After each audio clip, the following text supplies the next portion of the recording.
በስመ አብ ወወልድ ወመንፈስ ቅዱስ አሐዱ አምላክ አሜን። በክርስቶስ ክርስቲያን በወልድ ወልደ እግዚአብሔር በመንፈስ ቅዱስ መንፈሳውያን የተሰኛችሁ ያያሉ የልዑል እግዚአብሔር ቤተሰቦች የእናታችን የቅድስት ድንግል ማርያም የአስራት የበኩራት ልጆች እንኳን ለቃና ዘገሊላ ዓመታዊ ክብረ በዓል በሰላም በጤና ደረሳችሁ። ዝክር ሚዲያችንን ሰብስክራይብ፣ ላይክ እንዲሁም ሼር በማድረግ አገልግሎታችን እንድታበረታቱ ስንል በልዑል እግዚአብሔር ስም በትህትና ቃል እናሳስባለን። ዘወትር ሁሌም ወደ እናንተ የሚቀርበው ቅዱሳን ታሪክ፣ ገድላት፣ ድርሳናት፣ ስንክሳር ሁሌም ወደ እናንተ የምናደርስ መሆኑን እያሳወቅን ከቅዱሳኑ ረድኤታቸው፣ በረከታቸው፣ ምልጃቸው፣ ልመናቸው አይለየን። አሜን። እመቤታችን ቅድስት ድንግል ማርያም በቃና ሰርግ ቤት ተገኝታ ምልጃዋን እንደገለጠች ሁሉ ጎደሏቸው እንደሞላች የእኛንም ጎደሏችን ትሙላልን። አሜን።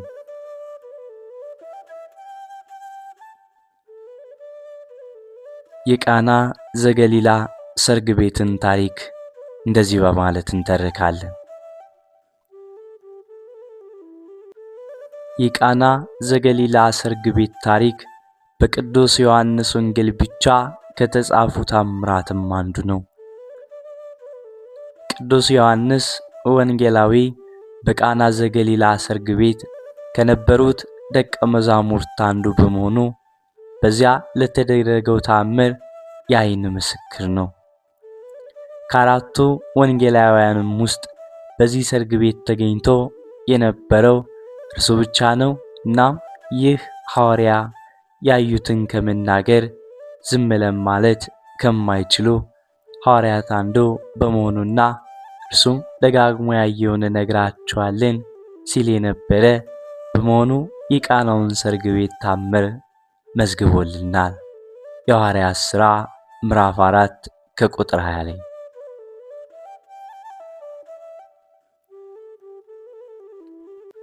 ቅዱስ ዮሐንስ ለዚህ ሰርግ ቤት እንዲጽፍ የሚያስችለው ሌላ ምክንያትም አለ። በቃና ሰርግ ነበረ ካለም በኋላ አያይዞ የኢየሱስ ክርስቶስ እናት በዚያ ነበረችም ብሏል። የዚህ ሰርግ ቤትም ታምር ምክንያት የነበረችው እመቤታችን ደግሞ ቅዱስ ዮሐንስ ከመስቀል ስር ባደራም ተቀብሎ ወደ ቤቱ ወስዷትም ነበር። ከእርሷም ጋራ ለ14 ዓመታት ኖሯል። በእነዚህ ዓመታት ውስጥ እመቤታችን ቅድስት ድንግል ማርያም በልቧ ተጠብቀው የነበረውን ምስጢር ሁሉ ለቅዱስ ለዮሐንስ ገልጣም ነግረዋለች። እመቤታችን ብዙ ስትናገርም አልተሰማችም። ነገር ግን በእርሷ ልብ ውስጥ ብዙ ምስጢርም ነበር።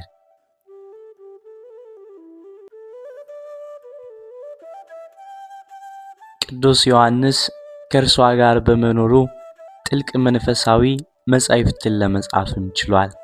መላእክት ተገልጠው ተው የማትጨርሰውን አትጀምር እስኪሉትም ድረስ ጥልቅ የሆነ ነገረ መለኮትን የተረዳው የምስጢር መዝገብ የሆነች እመቤታችን ከእርሱ ጋርም ስለነበረችም ጭምር ነው። ከነዚህ ምስጢራትም በተጨማሪ ስለ ቃናው ሰርግ እርሱ ያልሰማው ነገርም ቢኖር እንኳንስ ከእመቤታችን አንደበት ለመስማትና የእናትና ልጅን ንግግር አጥርቶ ለመጻፍ ከዮሐንስ ወንጌላዊውም የተሻለም ከቶ ማንም ሰው የለም።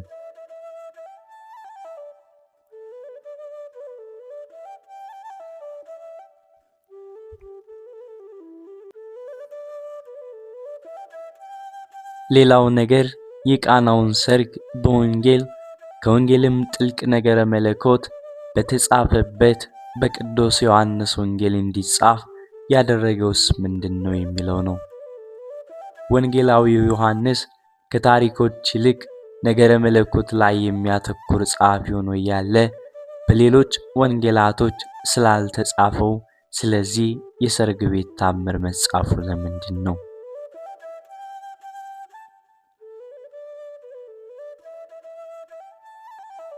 ሙሽሮቹ ስማቸው የገነነም ስለሆነ ነው እንዳንል በታሪኩ ላይ ስማቸውንስ እንኳን አልተጻፈም።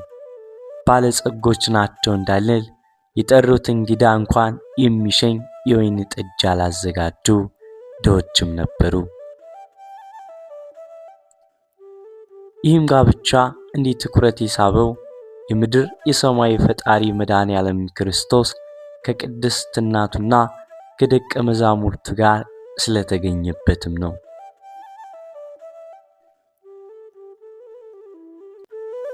በሦስተኛውም ቀን በቃና ዘገሊላ ሰርግ ቤት ነበረ።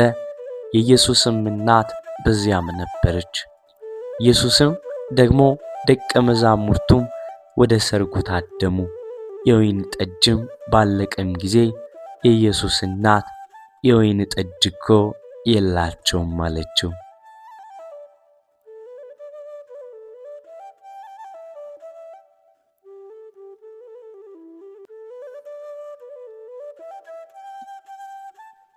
ኢየሱስ ክርስቶስም አንቺ ሴት ካንቺ ጋር ምን አለኝ? ጊዜ ገና አልደረሰም አላት። እናቱም ለአገልጋዮቹ የሚላችሁን ሁሉ አድርጉ አለቻቸው። አይሁድም እንደሚያደርጉት የማንጻት ልማድ 6 የድንጋይ ጋኖች በዚያ ተቀምጠው ነበር። ለእያንዳንዳቸውም 2 ወይንም 3 እንስራ ይይዙም ነበር። ኢየሱስም ጋኖቹን ውሃ ሙሏቸው አላቸው። እስከ አፋቸውም ሙሏቸው አላቸው። እስከ አፋቸውም ሞሏቸው። አሁን ቀድታችሁ ለአሳዳሪው ስጡት አላቸው። ሰጡትም። አሳዳሪውም የወይን ጠጅ የሆነውን ውሃ በቀመሰም ጊዜ ከወዴት እንደመጣ አላወቀም። ውሃውን የቀዱት አገልጋዮች ግን ያውቁም ነበር።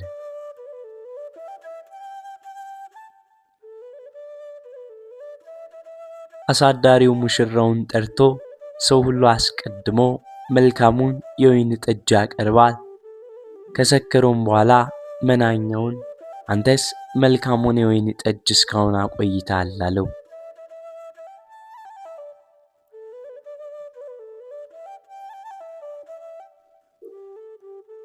ኢየሱስ ይህን የምልክቶች መጀመሪያ በቃና ገሊላ አደረገ። ክብሩንም ገለጠ። ደቀ መዛሙርቱም በእርሱ አመኑ። ሦስተኛም ቀን ለእስራኤላውያን ታሪካዊ ትርጉም ያለው ቀንም ነው። እግዚአብሔር በሲና ተራራ ለእስራኤልም ሲገለጥ እንደዚህ ሲል፣ በሦስተኛውም ሕዝቡ ሁሉ ሲያዩ እግዚአብሔር በሲና ተራራ ላይ ይወርዳልና ለሦስተኛው ቀንም ይዘጋጁ ብሎም ነበር። በአዲስ ኪዳንም በቃና ዘገሊላ የመጀመሪያ ታምሩን አድርጎ ራሱን የገለጠው በሦስተኛው ቀን መሆኑን አወጣጡ ከቀድሞም ጀምሮ ለዘላለም የሆኑ በቅድምና የነበረው አምላክ እርሱ መሆኑንም ያስረዳናል።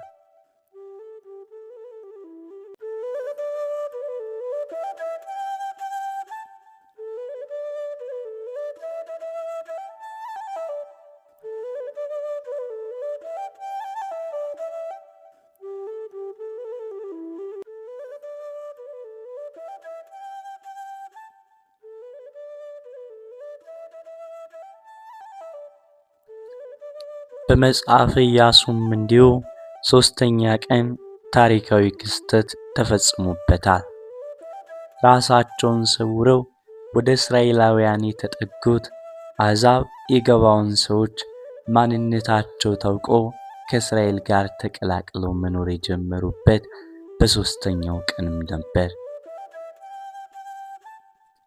እስራኤል የሚያርቋቸውን አሕዛብ በሦስተኛው ቀን አቅርበው ማኖር እንደጀመሩ ጌታችንም በሦስተኛው ቀን አሕዛብ በሚኖሩበት የገሊላ ከተማ ታምራቱን በማድረግ አሕዛብን ወደ እርሱ ሳባቸው።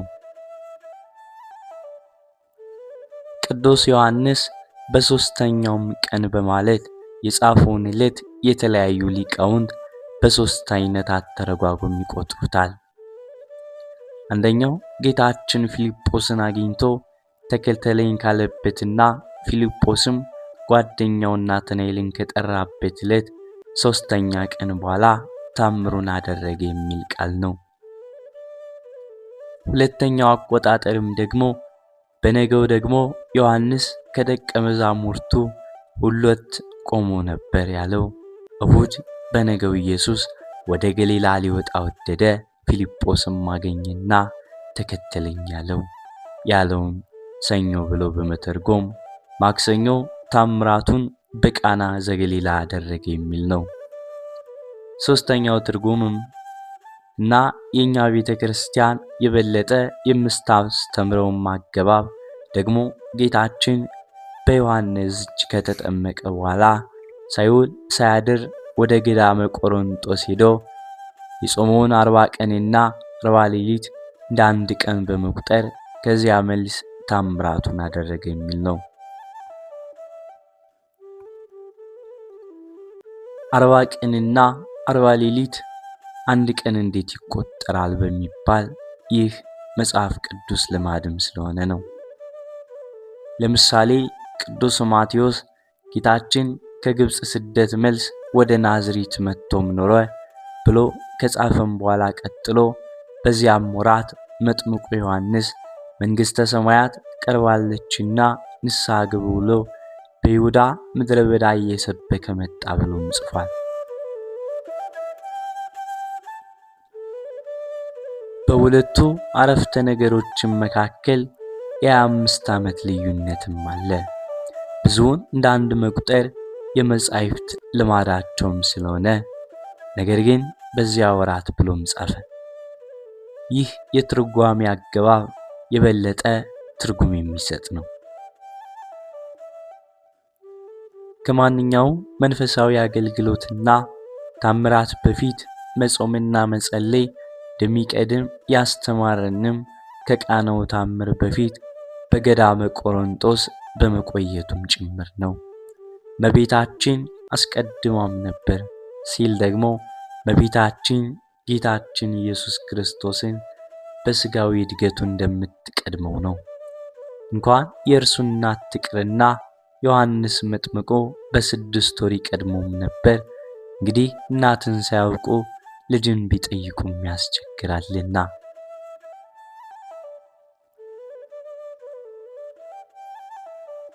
አስቀድማ የነበረችውን ከጌታችን ኢየሱስ ክርስቶስ ሰው ከመሆን በፊት አብራን የኖረችውን ድንግል ማርያምን ሳናውቅ ኢየሱስ ብንል ትርፉ ድካም ብቻ ነው።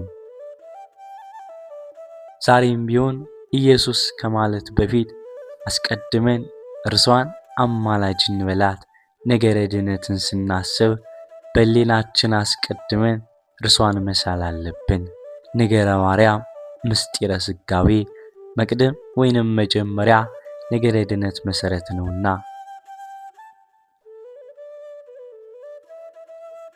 ጌታችን ተወለደ፣ ተሰደደ፣ አስተማረ፣ ተሰቀለ፣ ሞተ፣ ተነሳ፣ አረገ፣ ዳግም ይመጣል ሲባል በድንግል ማርያም ሥጋ ነው። በነገራችን ሁሉ እርሷን ማስቀደም እንዳለብን እንረዳለን። ወይኑ ባለቀ ጊዜ ወይን የላቸውም አለች። የወይኑን ማለቅ ለእመቤታችን ማን ነገራት? ሙሽራው ወይስ ከሰርገኞቹ መካከል አንዱ? ለዚህ ምንም አይነት መልስ እንደማይሰጥም ግልጽ ነው። ቅድስት ድንግል ማርያም ግን እርሷ ነበር ያወቀችው። የልብን የምታውቅ እመቤታችን ናትና። ቅዱስ ዘካርያስና ቅድስት ኤልሳቤጥ ካመሰገኗት በኋላ ከዛሬ ጀምሮ ትውልድ ሁሉ ብፅዕት ይሉኛል ማለቷ ወደፊት ስለሚመጣው ትውልድ ነበርም የተናገረችው። ነቢዩ ኢሳይያስ በትንቢቱ ምዕራፍ 8 ቁጥር 1 ላይ ወደ ነቢይቱ ሄድኩ ጸንሳም ነበር የሚላት እመቤታችን ቅድስት ድንግል ማርያምን ነው። በሁለተኛ ነገሥት ምዕራፍ 6 ቁጥር 8 ላይ በሶርያ የነበረው ንጉሥ በኢየሩሳሌም ያለውን ንጉሥ ሊወጋ ወይንም ሊገድል በፈለገም ጊዜ በእልፍኝ ሆኖ የሚመክረውን ምክር ነቢዩ ኤልሳዕ ኢየሩሳሌም ሆኖ ይመለከትና ያውቅ እንደነበርም ተገልጧል። ኢየሩሳሌም ሆኖ በሶርያ የሚደረገውን እያየም ነበር። ስለዚህም የኢየሩሳሌሙን ንጉሥ ከቤት እንዳትወጣ ሶርያውን ሊገድሉ ይፈልጋሉ እያለ ይመክረውም ነበር። ምን አይነት ጸጋ እንደሆነም አስቡት። ኢየሩሳሌም ሆኖ በሶርያ የሚደረገውን ነገር ማወቅ። ታዲያ በዘመነ ብሉይ የነበሩ ነቢያት እንዲህ የርቀቱን ነገር የሚያውቅ ከሆነ እመቤታችን ቅድስት ድንግል ማርያም የዶኪማስን ቤት ችግር የወይን ማለቅ ብታውቅ ብትረዳ ምን ይደንቅ! የመለኮት እናትም እንዴት ጸጋው ይበዛላት! እንዴት እመቤታችን ጸጋው ይበዛላት! በዘመኑ ብሉይ ማን ነበር? ጸጋን የተመላሽ ድንግል ሆይ ደስ ይበልሽ የተባለች ድንግል ማርያም አይደለችምን? እግዚአብሔር አይነ ልቦናችንን ያብራልን። ካንቺ ጋር ምን አለኝ ያላትስ ምን ማለቱም ነበር? ወግጅልኝ ሂጅልኝ ማለቱም ሳይሆን ያልሽልኝን እንዳልፈጽምልሽ ምን የሚከለክለኝ ነገር አለም ሲል ነው። ሁሉን ማድረግ ሁሉን ማከናወን የሚችል አምላክ ነኝና በማለት ሲተረጎምም ጭምር ነው። ብዙዎች በትርጉሙ ይስታሉና እናትና አባትህን አክብር፣ ለእናትህ ለአባትህ ታዘዝ ያለ አምላክ እናቱን ሂጅልኝ ወግጅልኝ ያላት ሲባል አያሳፍርም? ይህማ እንዳይሆን ለእናቱ እየታዘዘ አደገ፣ ወንጌል የሚል ቃል የለምን የሚል ጥያቄ ይነሳል። ጊዜ ገና አልደረሰም ያለው ወይኑ ከእንስራው በደንብ ካለቀም በኋላ ውሃ ሞልተው የጌታን ታምር እንዲታይ ለማድረግ ነው። ወይኑ በደንብ ሳያልቅ ከዚያው ላይ ቢሞላው ጌታችን የኢየሱስ ክርስቶስን ታምር አይታወቅምና ረድኤት አሳደረበት ይባላል እንጂ።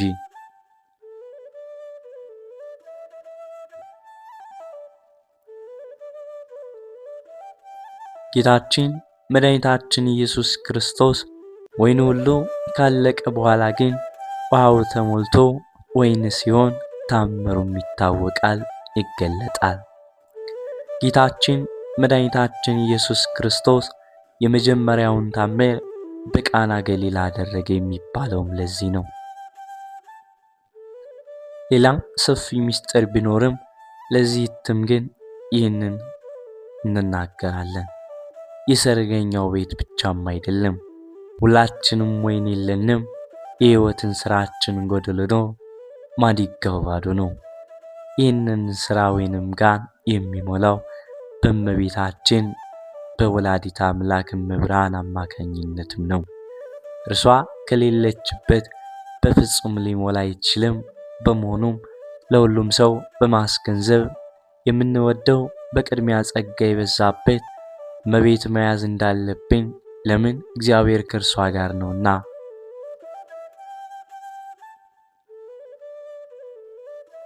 መልአኩ ቅዱስ ገብርኤል እግዚአብሔር ካንቺ ጋር ነውናም ብሏታል። ያለ እርሷ እንስራችን አይሞላም። ለዘመናት ደክመናል፣ ነገር ግን እንስራችን ባዶ ነው። እመቤቴ ከቤቴ ግቢ፣ ቤቴ ባዶ ነው እንበላት። ትመጣለች። ያን ጊዜ እመቤታችን ቤታችንን ትሞላለች። የፍቅር ወይን፣ የቸርነት ወይን፣ የሰላም ወይን፣ የመተማመን ወይን በቤታችን ጎሎብናል። ስለዚህ እመቤታችን በምልጃዋ ትሙላልን፣ ፍቅሯን ታሳድርብን። አሜን። በቤተ ክርስቲያናችን ከጥንት ጀምሮ የቃናው ታምር ትልቅ ትኩረት የሚሰጠውም ነው። በሮም ኮታኮም ግበ ምድር ከተገኘው 52 ጥንታውያን የዋሻ ውስጥ የግድግዳ ስዕላት ከ16 የሚበልጡት የቃና ዘገሊላን ታምር የሚያሳዩ መሆናቸው በዚያ የጭንቅ ዘመን የነበሩ የጥንት ክርስቲያኖች ስለዚህ ሰርግ ቤት ታምር የነበራቸውን ትኩረትም የሚያሳይ ነው። ሊቃውንተ ቤተ ክርስቲያን የቃና ዘገሊላም ታምር የተፈጸመበት ጥንተ ዕለት የካቲት 23 እንደሆነም ያስረዳሉ።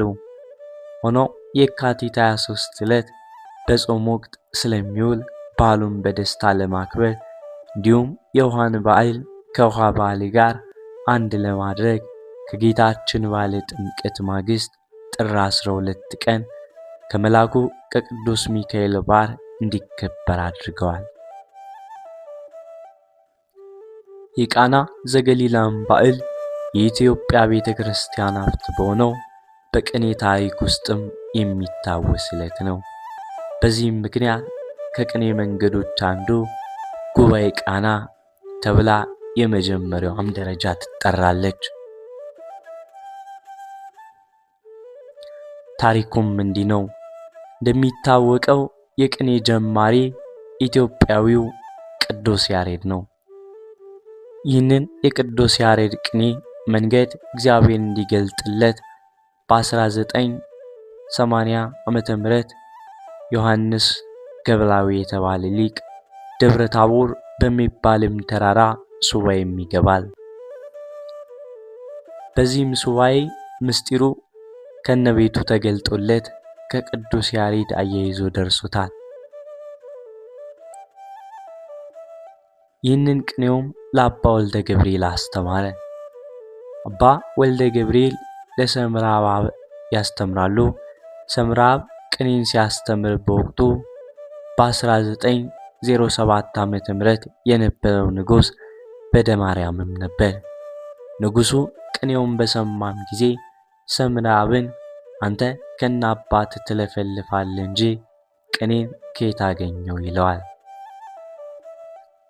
መምህሩ ሰምራብም በትሕትና ቃል ይህንን ካልክስ እንዲገልጽልን ስለምን ሱባኤ አንገባም አለው። ንጉሡም እሺ ብሎ ተያይዘው ሱባኤ ገቡ። እግዚአብሔርም ነገሩ ከእርሱ እንደሆነ ይታወቅ ዘንድ በሱባኤው ወቅት የንጉሡን ልብ ብሩህ አደረገለትና ቅኔም መናገር ጀመረ።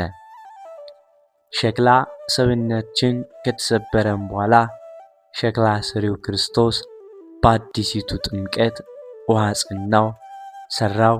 ይህን ቅኔ የመራበት የተቀኘበት ዕለት የቃና ዘገሊላ ዕለት በመሆኑ ስሙ ጉባኤ ቃናም ተብላለች።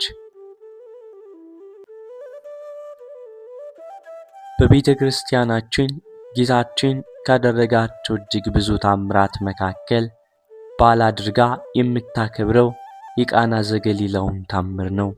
ጌታችን መጻጉዕን የፈወሰበትን፣ አልዓዛርን ከሞት ያስነሳበትን፣ ዓይን ያበራበትን፣ በአጋንንት እስራት የተያዙትን ነፃ ያወጣበትን ዕለት በክብረ በዓል ደረጃ ሳታከብር የቃናው ታምር ከጌታችን ንዑሳት በዓላት ውስጥ ተደምሮ እንዲከበር ያደረገችው ጥልቅ ምስጢርን ስለያዘና ስላዘለም ጭምር ነው።